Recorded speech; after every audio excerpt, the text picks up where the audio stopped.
everybody. Welcome to ABA Inside Track Book Club Edition. This is a special preview of our full-length Winter 2025 Book Club episode on The Science of Consequences by Dr. Susan Schneider. So the full-length episode is only available to our patrons at the $10 and up level on patreon.com/ABA Inside Track. But for everybody, we wanted to make sure that you had a chance to listen to the beginning of the episode, which, surprise, is an interview with the author, Dr. Susan Schneider. So we're going to be talking with Dr. Schneider all about the creation of the book, where it came from, her ideas, some of the favorite parts that we had as a group, and also some of her work that she's currently doing on climate change. So you're going to get to hear all of that. And that's going to come in right now. All right. So I am here very, very excited to be talking with Dr. Susan Schneider about her book, The Science of Consequences, which we did our whole book club episode about. We had a nice long discussion about it, but it's nice that we thought whatever we thought. But why don't we check in with Susan about the book as the person who created it, or at the very least summed up her research, other people's research, into a nice coherent whole. And speaking of that, Susan, would you mind just kind of introducing yourself to the audience and saying a little bit more about you than I think my bio I did probably won't have done it justice? Okay, and I haven't seen the bio, at least I don't remember, but right. How far back do you want me to go? As much as you feel like sharing leading up to the book. You know, this is your time, so you go into whatever detail you think is helpful. Okay, and I'd love to hear more about the discussion that the book club had too. Sure, yeah. If you can bring any of that up, that would be great. I will. I started out in engineering in the 1970s and 80s, but ran into some obstacles because of my gender. So it was good for a while, but yeah, again, there were enough issues that after a bit, I switched over. I should say I joined the Peace Corps. Mm-hmm. And did that for a while. Yeah, so that was exciting. And then after that, I switched to behavior analysis. I had read B.F. Skinner's book, Beyond Freedom and Dignity, in high school for a psychology class for which we got college credit in our senior year, and been very impressed by it. So that was always kind of in the background for me as a possibility.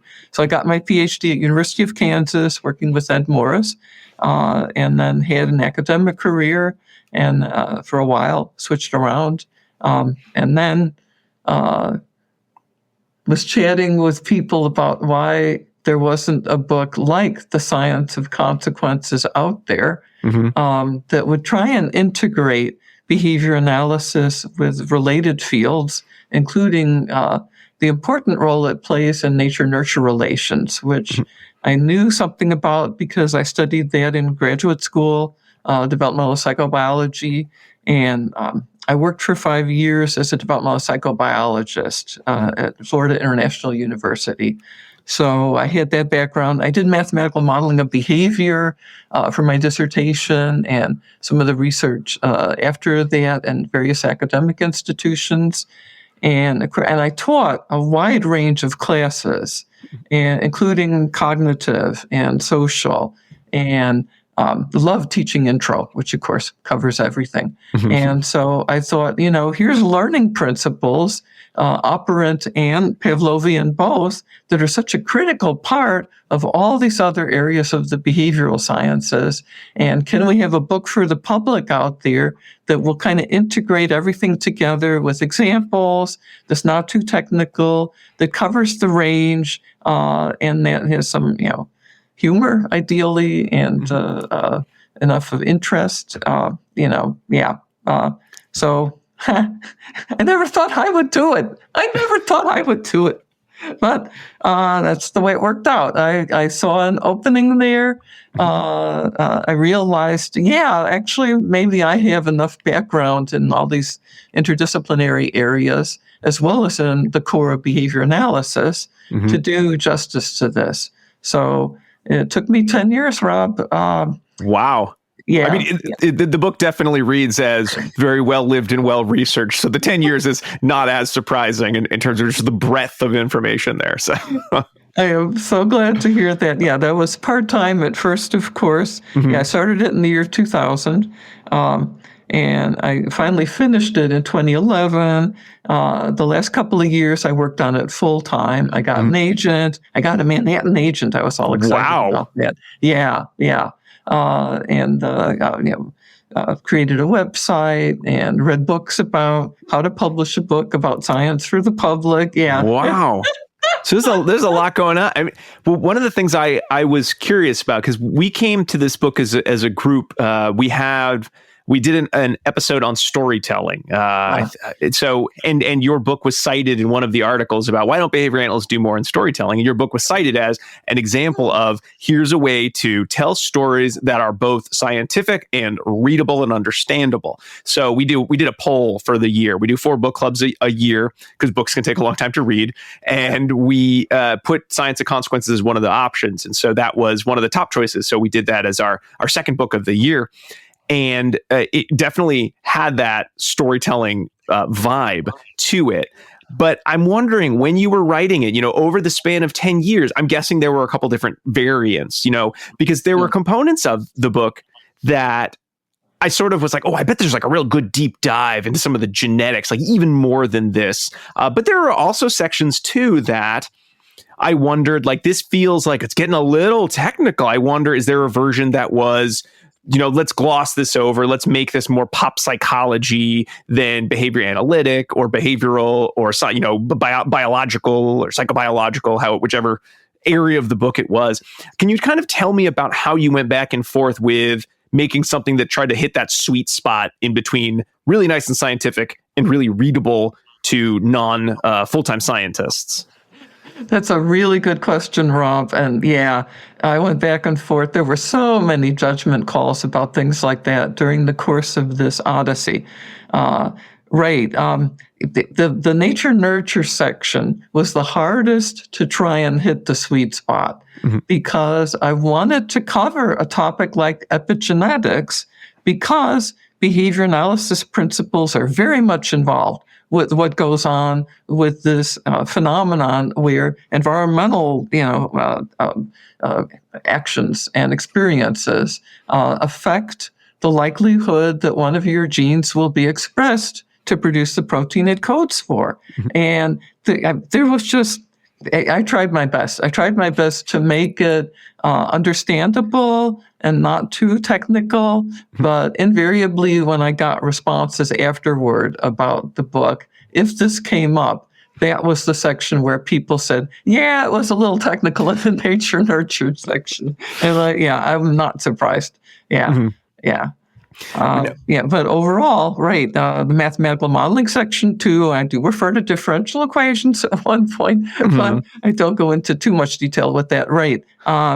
This is one of the reasons it took 10 years. I mean, first of all, of course, you have to decide the range of your coverage and then start lining up references and topics you're going to include versus topics that you're not going to include. And that in itself was just, it took forever. It helped to get some chapters written toward the beginning of this phase. Like chapter 1, I actually wrote fairly early on in the process because I knew what I wanted to cover in that chapter.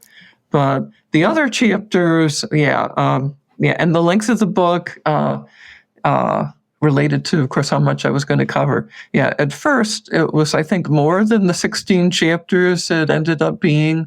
And then I pared that down, I think, to 12 for a while, but that wasn't enough. And so, it's just an ongoing search for the happy medium where you cover the things that you think are most important to cover in a readable way.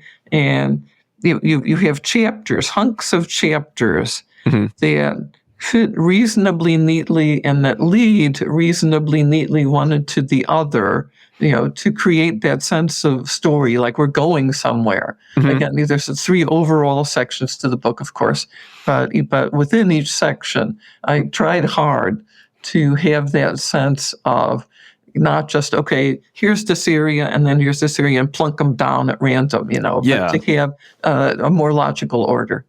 Okay, so that makes sense in terms of, trying to do that storytelling piece of there has to be an order to I'm presenting this information in a way that's building, and then here's where it stops and we start the next related but different section. Yeah. Now, I know a lot of the content of the book really relies on the research examples to, tell like little mini stories within the overarching kind of, scientific narrative that you're presenting. I'm curious how you chose those samples. Were they just sort of like, these are recent research articles that I think capture the point? They were ones that maybe you were at a dinner party and somebody mentioned, I read an article in Nature about, whatever the topic was, some of the animal research, right? And you said, ooh, that sounds like I'm going to look into that. That's going to capture it because someone who doesn't know science like I do is bringing it up. So it must have valence for the broader audience. Or was it kind of just like, no, I like this research, that's the one that's doing it? I had done a lot of reading myself over the years at that point. I had kept notes. I taught all these courses. I was reading the literature. And of course, I did a lot of literature searches. I mean, the book ended up with over 700 references. Well, that's what my wife said, because I usually finish the books first as the group, because then I have to lead the discussion. And she's like, I'm not going to get this book is so long. And I'm like, don't worry. There's like 120 pages of references. It's not as long as it looks. Exactly. And that was the choice of the publisher to have that in that font. I think if they'd made it finer print, it would have been more typical. But right. But this way, of course, it's easy for people to track down a reference. Oh, yeah. So, right. Yes. But as to where I got them all from, right. Of course, sometimes just literature searching for examples, a lot from my own reading and from my own teaching. I did have a number of people who very kindly helped me along the way. People who were experts in areas where I was especially less expert, like some of the applied areas. I knew the basics. I went to Kansas after all, and I taught some of that. But so I had people also in other areas like developmental psychobiology that I could consult, and they sometimes had suggestions too. But mainly, I would get together things that I thought would work for a chapter and come up with a draft and then shoot it out there, and then and see how the research findings that I had located fit in. Could I in fact write about this particular finding in a way that made it work for that chapter? Right. Yeah. It was. Yeah. I kept detailed documents on my computer with ideas for each chapter, which again changed when the chapter changed somewhat. But and so I'd have a lot to pick from, and not everything made it to the final version. It was a winnowing process. I had more than I could use, basically. So I just did my best to pick examples that would illustrate the concepts well, I thought, and be fun to read about where possible, have applications to people's ordinary lives or to challenges like the last chapter, where, of course, I included climate change and other societal level challenges.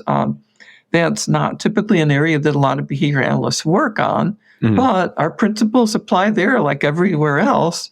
And so that was one of those areas where I had to read outside of the field. Now, I know one of the dangers, and this came up when we were sort of, doing some of our own research review on storytelling or how to disseminate information. I mean, it's one of the things that we do on the show every week.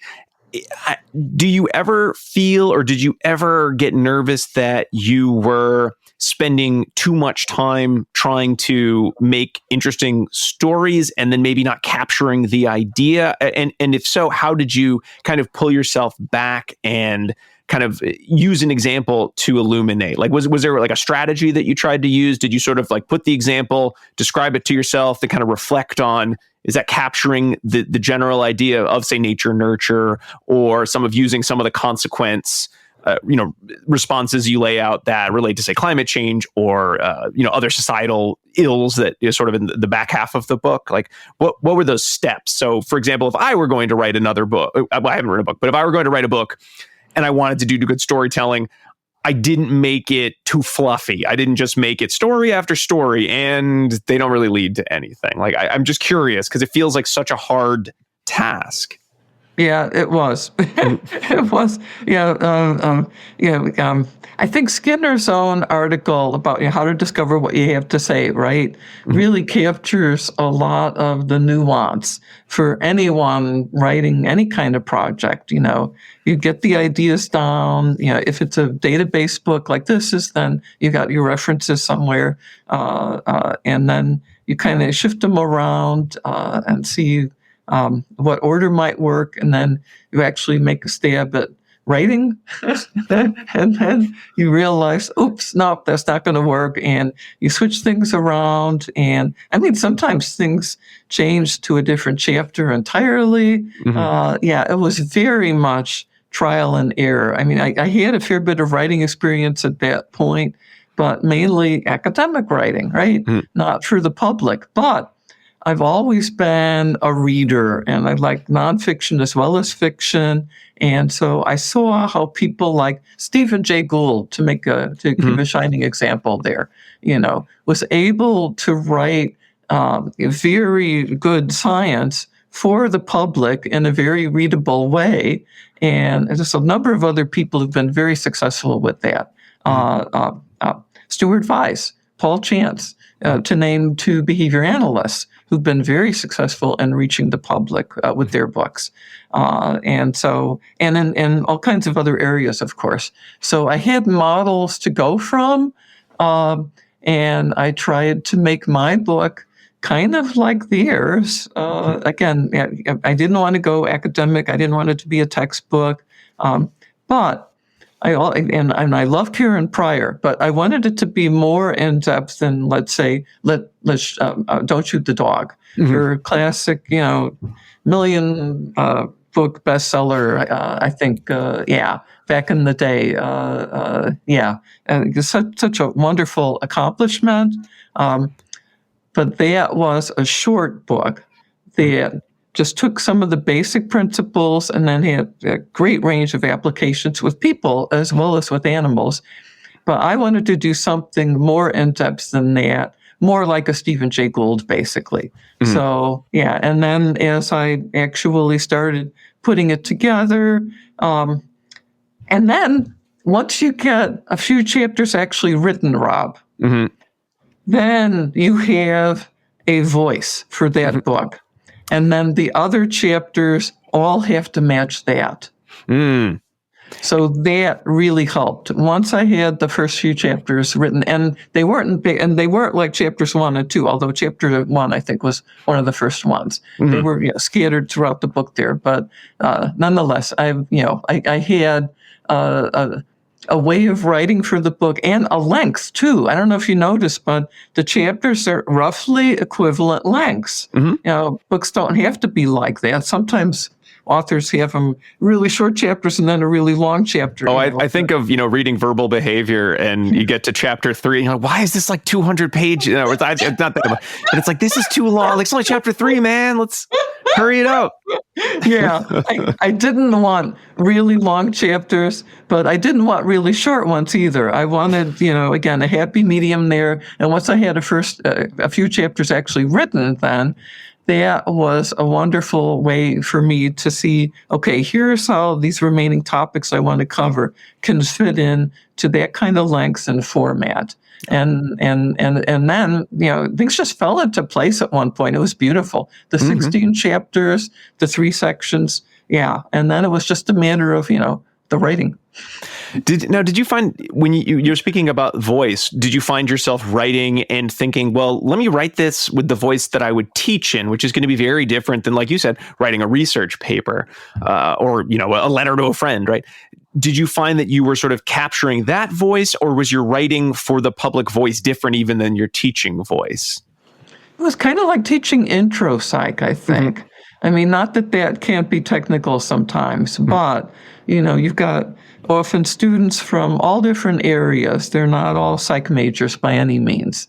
And so you have to reach them in the ways that get them interested in the topics and learning the science that's important for them to learn. Mm-hmm. But it's not like a senior level or graduate level course where you really get into the weeds and very technical and do academic readings, right?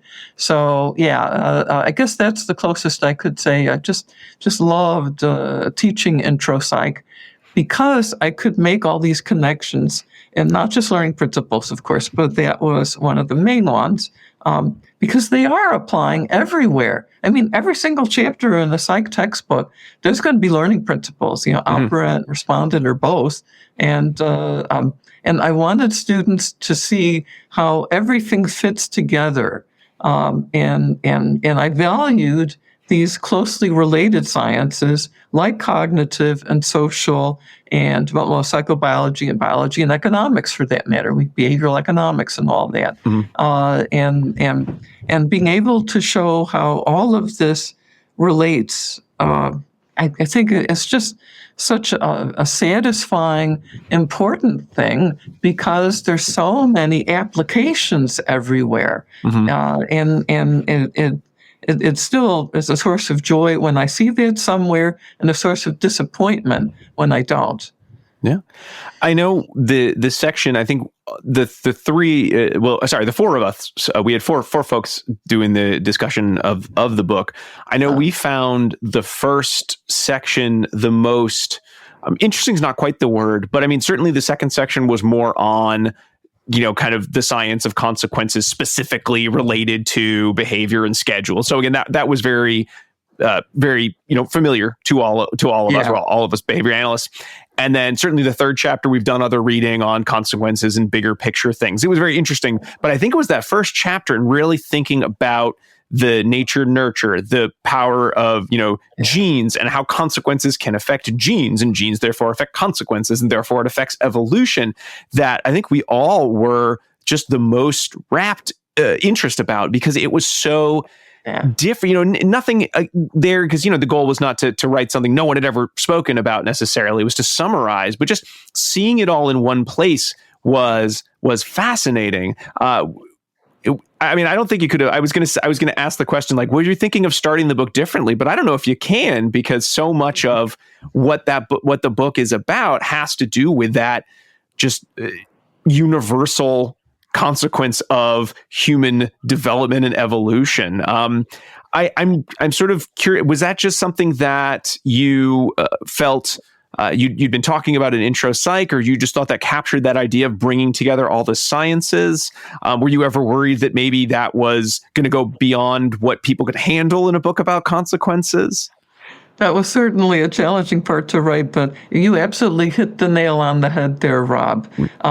This was so exciting for me personally when I first discovered it in the mid-1980s when I was a graduate student at University of Kansas, right?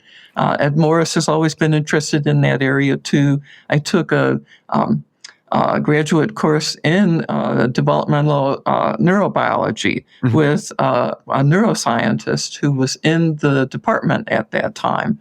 And that just, I could tell you after the book tour, if I hadn't felt that it was important for me to work on climate change and really switch to that, because it is such an existential crisis for the future. Yeah, for now, for that matter, right? What I would have liked to have done would have been to go back to developmental psychobiology, because it's just such a fascinating area. And you have all these scientists from all these different areas working together productively, integrating these different sciences and showing how much flexibility there is. And so much of it is driven by learning principles. And so behavior analysis is a really important part of that mix. And it's just such an exciting area. But I decided to do climate change instead. But I'm glad that I did get to work in that area for a while. Sure. I know one of the things that I was sort of going back and forth while reading the book was whether I thought this should be classified as a radical behaviorist book, or whether that's sort of a silly question in that, well, radical behavior at the end of the day, radical behaviorism is really what is happening in real life, but we have to give it a name so that the cognitivists and the mentalists of the world don't get too offended that we're honing in on their turf.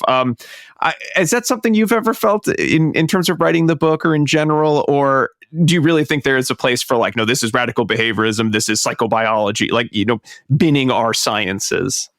Yeah, I sometimes, you could see that there's reasons to do that, but I prefer just to have science and everyone working together productively with our different special backgrounds, of course, different areas of expertise. But I actually, back in 1987, I think, I published a paper on the term radical behaviorism, a history paper on how that term came to be.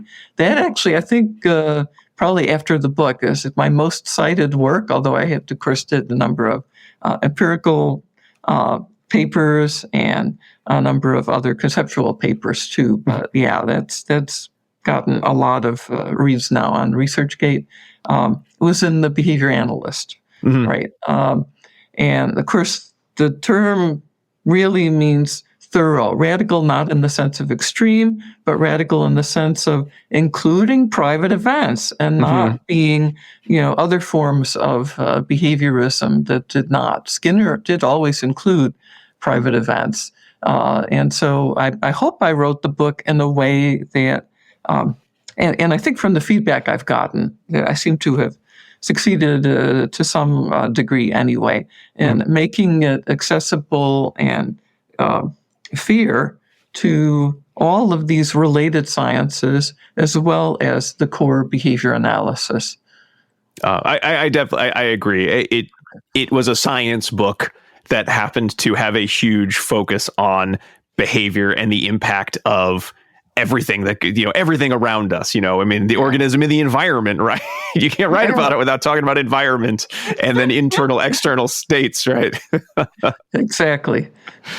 Susan, I'm going to ask you, this is kind of related to one of the questions that I was planning to ask, but I think I have to tweak it a little bit. I'm going to ask it a little bit of a professional courtesy question. I have to change it.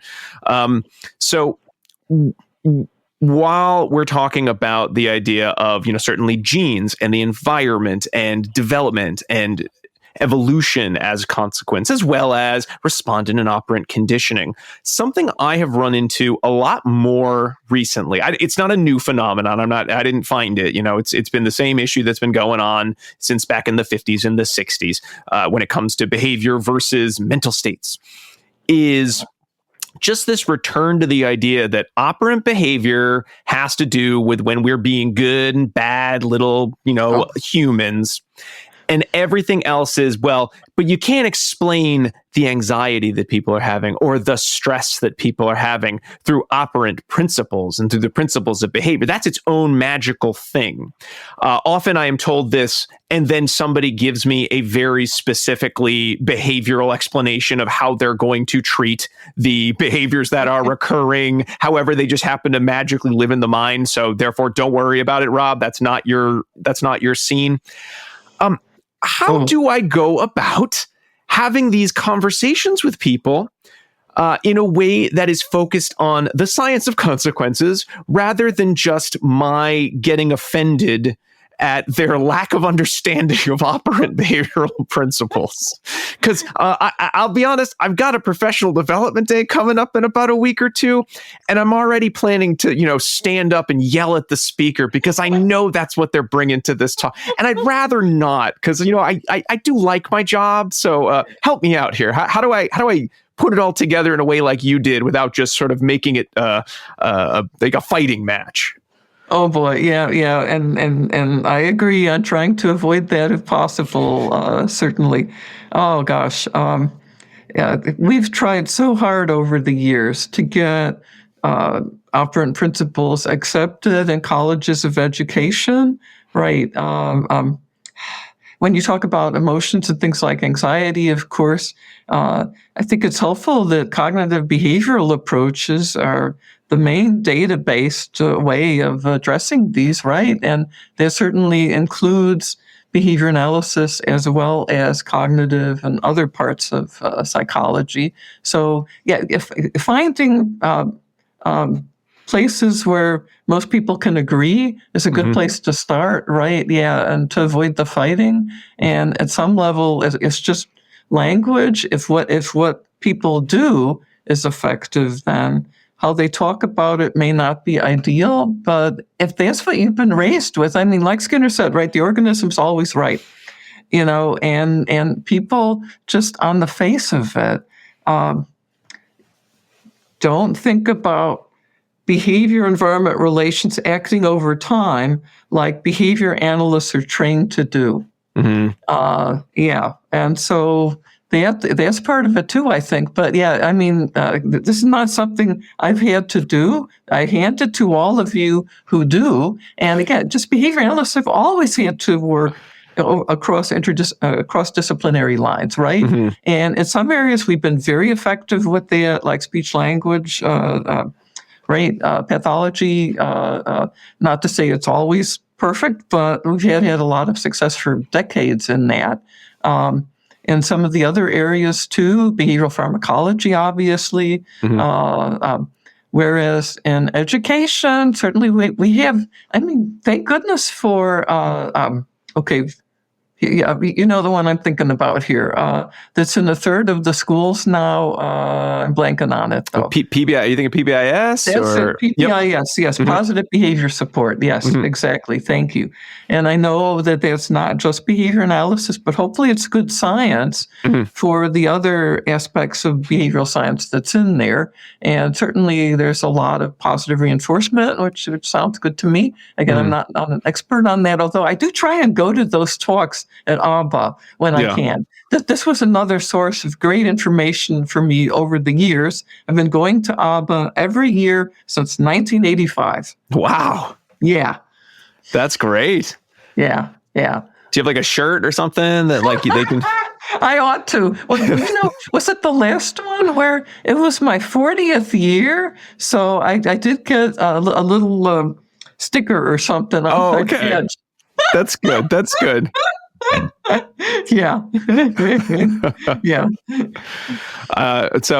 So any sort of like specifics when, talking about things like, feelings or sensitivities that you might use as a good example, having had so many examples in your book, using so many examples to describe any that come to mind when you're trying to talk about consequences and their impact on, thoughts or those kind of human ephemera.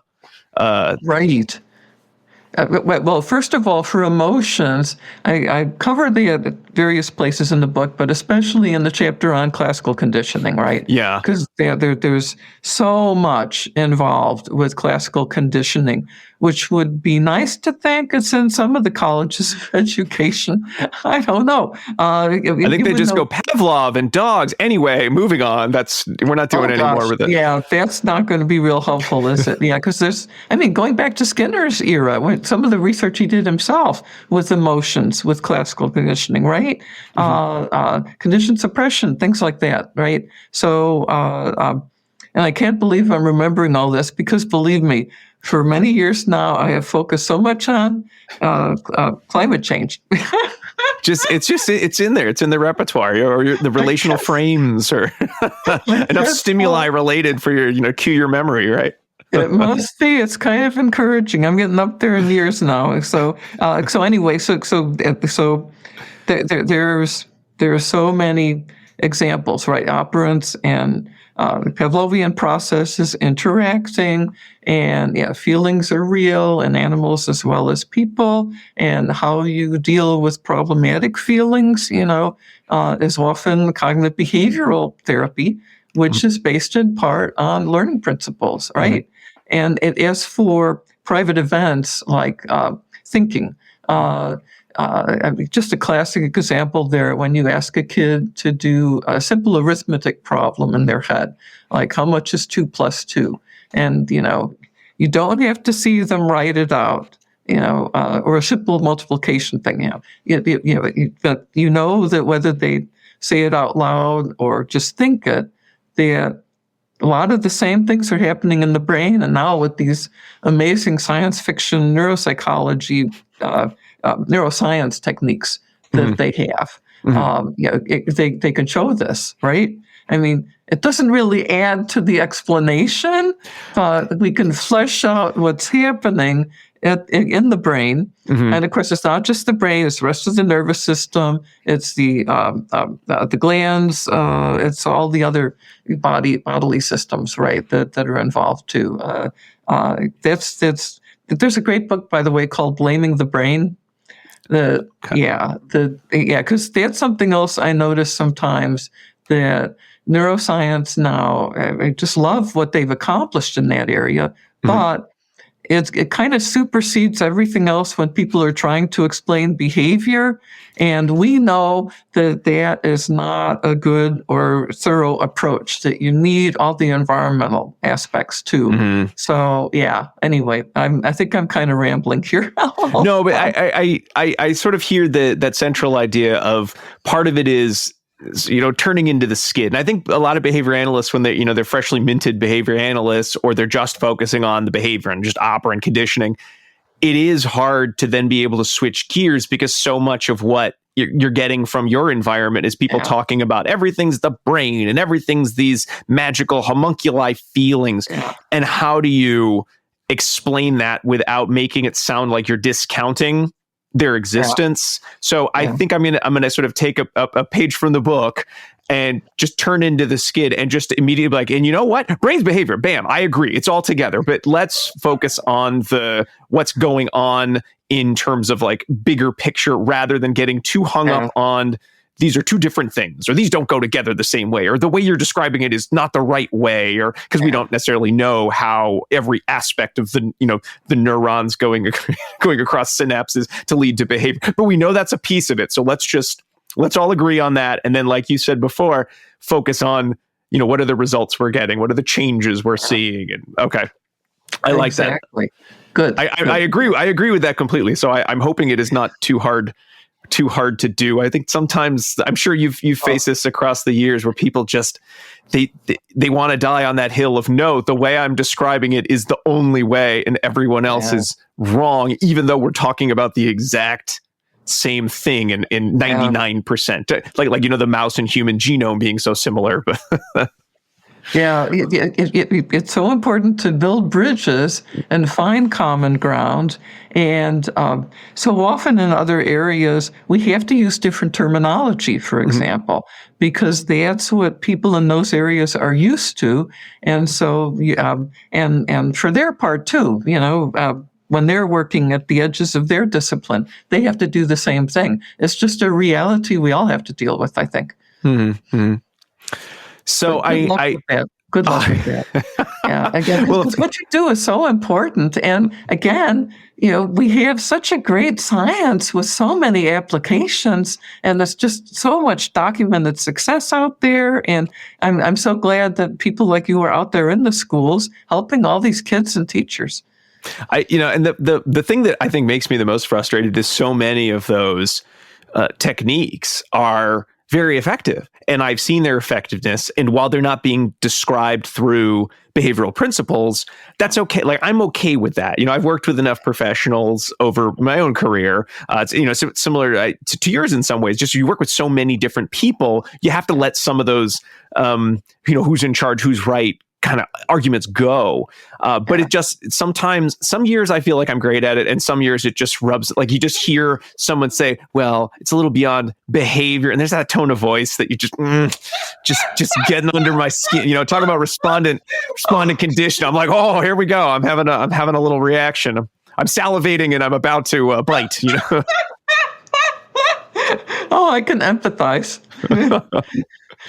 So I know we spent a lot of time talking about the book, but I did want to also hear about how you made the shift into work on climate change and what that entails. As again, someone who is very aware of climate change. To be honest, I don't want to talk about climate change because it is very scary, like you said, existential crisis. But I'd love to hear about kind of the work that you are doing right now and some of the learnings about consequences and how that is going to result in the better, brighter tomorrow. I know we all would like to think is around the corner if we, if we think about our consequences. Yes, indeed. Well, back in the 1970s, I had a course in solar engineering when I was an engineer at Illinois Tech. And then after I got my bachelor's and before I got my master's in mechanical engineering, I worked at U.S. Steel and did pretty, high-level energy efficiency task for a summer job in the continuous caster in the steel mill. And so also I was, I had a background in science generally. Okay, so in the late 1980s then, when Jim Hansen of NASA testified to Congress about the reality of climate change, I took it seriously. I read one of the first books for the public about climate change, Bill McKibben's book, The End of Nature. Wow. He was the presidential scholar at ABBA this year, of course. And I was on a symposium with him, which was a big thrill, right? And I started to follow it because I could see, this is real. This is going to be a problem in the 21st century. We need to act on this. And I've been an environmental activist and social justice activist my whole life. So that's been on my radar for a long time, Rob. I used to, just kind of do that kind of activity on the side because I had jobs and then I had the book and then for 3 years, a very full-time job doing the book touring. And then when that started to get more manageable, I said, okay, what's the most important thing I could do with my life? I'm able to switch to what I think is most important. And again, it would have been nice to go back to developmental psychobiology, it really would have, but there was just no question. We were, this was around 2015, 2016. And we were clearly not doing enough for climate action. And there was not enough emphasis on the behavioral science side because, heck, in the 1970s, I studied solar engineering. The basic physics there hasn't changed. We have economies of scale now. They've got better methods of engineering these panels, but the basic science has been there for a long time. So in many respects, meeting this challenge of climate action is a behavioral problem. Mostly policy, because that's been the most effective change process around the world for getting greenhouse gas emissions down and getting us moving toward this great transition to sustainability, including mainly renewable power, right? All the other elements to it. It's such a wicked problem. Again, there's just so many things that need to be done. It's not just a few, right? And again, the worst problems are delayed, right? And we're suffering now because of all the greenhouse gases put up there in the 20th century and the early part of the 21st century, right? So it was just very clear to me that we needed more behavioral scientists working in this area. So I did all kinds of reading. And of course, behavioral science is all across the disciplinary range, from economics to all the variations of psychology, including behavior analysis. So we all have an important role to play. And in fact, behavioral economics is, I would think, the interdisciplinary approach that dominates in behavioral science approaches. But a big part of that is community level change, where you have an OBM kind of project for sustainability in a local business, a local government, a school district, or a particular school, neighborhoods, healthcare systems. That kind of level where it's not just individual by individual, but you can really scale up. And then hopefully, while you're scaling up these sustainability solutions, and these are behavior change projects, right? Yeah. So this is our bailiwick here, along with those of related behavioral sciences, right? Hopefully, people involved in those projects then start thinking more about this challenge and start, electing policymakers, making the policy changes that we need to. Hopefully this goes together. Change working from the bottom up there and change at the policy level from the top down, because we need it all as fast as possible, according to the IPCC, the Intergovernmental Panel on Climate Change, which is, of course, the main body of scientists. I mean, I do all kinds of things with climate change and have now for many years. One is tabling. And I always like to point out that according to the most recent IPCC report, we have to cut global greenhouse gas emissions 43% by 2030 compared to 2019 to stay on track for that 1.5 degree limit in global warming, which is we're already at 1.2 now. And in fact, this last year, temporarily hope at 1.5. And it's just, I mean, well, I could go on and on and on for about climate change, believe me. Anyway, I hope that answers the question. That does. I know one of the areas that I always feel a bit distraught when talking about climate change is so much, especially when you talk about something like behavioral economics and looking at sort of what are the incentives. It does feel that so many incentives these days are lined up against policies that can meaningfully impact climate change in a positive direction, positive by, lowering the temperature. Yeah. And it does feel like a lot of the behavioral changes that I or my family make, we're using less less plastics. We're trying to recycle more. We're composting more.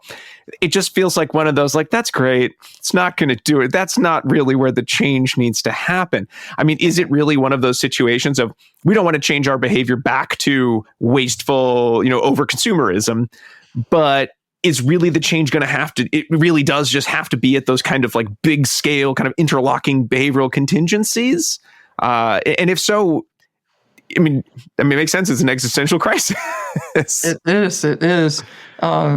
Electrifying everything is one of the big goals, because you can make the power sources for the electricity renewable. And I include nuclear in that because it is low carbon, and I think it's got to be part of the mix. Realistically, if we're going to get close to meeting this deadline, basically, right? Yeah. For what individuals can do, there's been research on that, a lot of quantification out there. Again, I give a lot of talks about climate change. So I can say buying less stuff for the developed nations, although that's hard to quantify. There's a famous article by Wines and Nicholas in 2017 in Environmental Research Letters. That's one of the main journals, right? That has basically the 5 big ones for individuals being having a sustainable family size, using green energy, driving less, flying less, and eating a more plant-based diet. In particular, eating less beef. Beef is just off the charts. It has a huge carbon footprint. Chicken is actually better than some dairy. A lot of people don't realize that, who are vegetarians, who think they're doing good by the planet. But some cheeses are really not good. I mean, this is still cattle we're talking about. Yeah. Yeah, right. So, yeah. Anyway. That really took me a second of like, cheese comes from the ground. No, it's sorry about that. I kind of was following the vegetarian path, and I got a little exactly. Yeah. I've been mainly vegan for a number of years myself. I still do sustainable seafood, which has a low carbon footprint, and no one's asking anyone to give up beef or meat entirely. It's just in some nations, like the U.S. is one of them. We need to cut down on our per capita consumption of these things at the same time as we need to try and bike more. I try and be a role model here, right? I was a commuter cyclist from high school on, wherever I could be. These e-bikes now that are available are really revolutionizing transport around the world. So, especially in cities, of course, where you don't have really long distances to go, and they're much more carbon friendly. I bought a used electric vehicle 4 years ago, a used Chevy Bolt, which I love. So that's also important. I'm getting a heat pump next year. I have a heat pump water heater. I have solar panels. And I have cut down on mowing in California. Oh gosh, lawn services there. They have laws now to try and get people and lawn services to get off fossil fuels because those things are really inefficient. Those lawn mowers and those leaf blowers, in addition to being really noisy, which is funny because this is how places like Washington, D.C. got ordinances and Sacramento, either prohibiting them or limiting their use, more because of the noise than because of the carbon pollution and the air pollution. But there's electric alternatives. And so you have, you take the carrots approach with the rebates like the Inflation Reduction Act focuses on for things like solar panels and electric vehicles, et cetera. And then you can have regulations, which has actually been pretty effective according to the climate policy books that evaluate all of this. And we need social norms to change. So people and related scientists who are expert on getting that to happen, and social marketing. Gosh, community-based social marketing. This is a big thing in the behavioral sustainability world, and we need to get more funding for that because there's really good messaging out there with framing and all this that, again, not all that behavior analytic, although some of our principles are still there, but this is an important part of reminding people, cues, things like that, stimulus control, basically, as well as the incentive side. And then there's a lot of discussion about, okay, are we at the point now where we should be scaring people more? So that, this is your kid's future. This is already so harmful around the world. It's so unfair. Developing nations didn't cause this problem. They're suffering disproportionately. Where I was in the Peace Corps, I got sent to the South Pacific. They're losing their coral reefs. Okay, I could go on and on. Anyway, behavior analysis has an important role to play here. So that's one of the things I do is try and get more behavior analysts into this field, and helping to get these community level changes that we need. It's fascinating, Susan. I know we don't have enough time to go over all the different ins and outs, but I appreciate you giving us kind of the 10,000 foot view of some of the work going on and some of the consequences at play there. So thank you so much for that. Thank you for giving me the opportunity. This really is something that everyone needs to work on to the degree that they can. I hope they will. Yeah. And my last thing I wanted to ask is you mentioned sort of offhand, I think some of it ended up in a little footnote at the bottom of the page on one of the sections, is that you had lunch with B.F. Skinner and you brought your own lunch and you shared it together. I'd love to hear a little bit more about that story before I let you go, if you don't mind. Absolutely, Rob. That's actually on my book website, scienceofconsequences.com. I was very fortunate to get to know Skinner early on. So I knew him during the last 10 or so years of his life. We would get together at Alba sometimes and talk. But in this case, this was after I had written him, since I read that book when I was in high school, Beyond Freedom and Dignity. And I was in engineering school, graduate school at Brown University, and that wasn't that far from Harvard, of course. So, I forget if he suggested it or I did, but, we agreed to get together. And I went to his office, right, at Harvard, and we chatted. he was always interested in environmental issues. That was one of the things we had in common. And right, I had misunderstood his instructions. He was actually planning for us to go out to eat, but I took a lunch, and so we split. That's like peanut butter and jelly or something like that. And we ate it right there in this office, and it was great. It was really so special for me. Oh, wow. Well, thank you for sharing. I just thought that was the coolest anecdote. So thank you for bringing it, sharing it with us and adding some more details. PB&J and Skinner. That sounds like someone's blog or something. Well, Dr. Susan Schneider, thank you so much for taking the time to talk about the science of consequences, to talk about your current work with climate change, and to share some anecdotes from your career. We really appreciate getting this chance. It was really, really excellent. I know you have a conference coming up this weekend. I believe you mentioned, or there's a conference soon? Yes, the Citizens Climate Lobby Conference. And this probably won't be released before then, but it's a Saturday afternoon Eastern time. And that's a really good nonpartisan organization. And I'm looking forward to it. Excellent. Well, Susan, thank you so very much for talking with us today. We really appreciate it. And thank you for the book as well. Thank you for hosting, Rob. Really enjoyed this discussion. Thanks so much. We hope you enjoyed our preview of our Science of Consequences book club. We hope you enjoyed it so much that you want to hear the whole 2 hours together. The interview with Dr. Schneider, you've already heard, but you'd get a chance to hear all of our thoughts, me, Diana, Jackie, and Alan, on the book. What did we like? What didn't we like? What did we learn, if anything, from this? How would we use this book in our own practice? But if you want to hear the whole thing, there's 2 ways to do it. One is you can wait until we release this episode next year. That's a long way to wait, isn't it?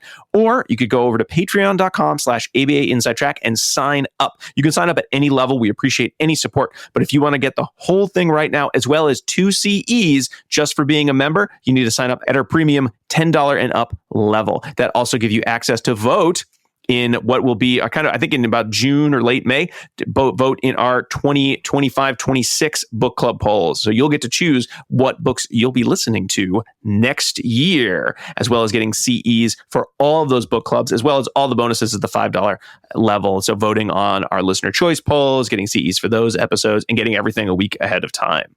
All right. Well, we hope you enjoyed the preview. We hope you decide to sign up. If not, no worries. We'll be back with another fun-filled episode in just a few days' time.